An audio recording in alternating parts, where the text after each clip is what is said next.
Once upon a time, in a small village, there lived a kind and humble man named John.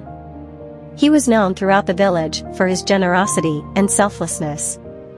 John was content with his simple life, but he always wished for one thing. He wished he could find a way to help others more than he already did. One day, as he was walking through the forest, he came across a magical fairy. The fairy was impressed by John's kindness and decided to grant him a special gift. She said, "John, I will give you the power of the golden touch. Everything you touch will turn to gold." John was overjoyed with this gift and returned to the village, eager to use his newfound power for good. He started by touching common objects, turning them into gold, and then using the gold to help the poor and needy in his community. The villagers were amazed by his generosity and the wealth he shared. But as time passed, John began to change. He became obsessed with turning everything he touched into gold. He didn't spend time with his family, friends, or helping the needy anymore.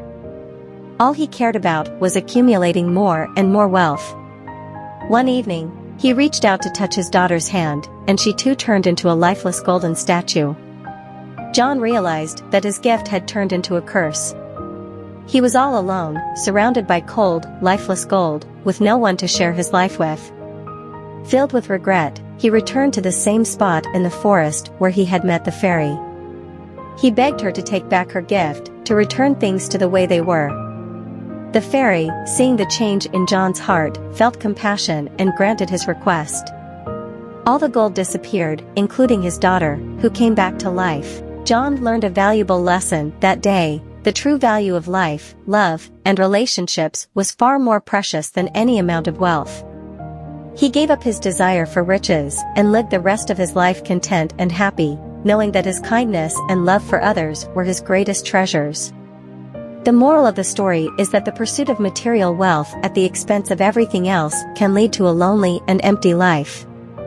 True happiness comes from the love and relationships we nurture, not from the accumulation of gold.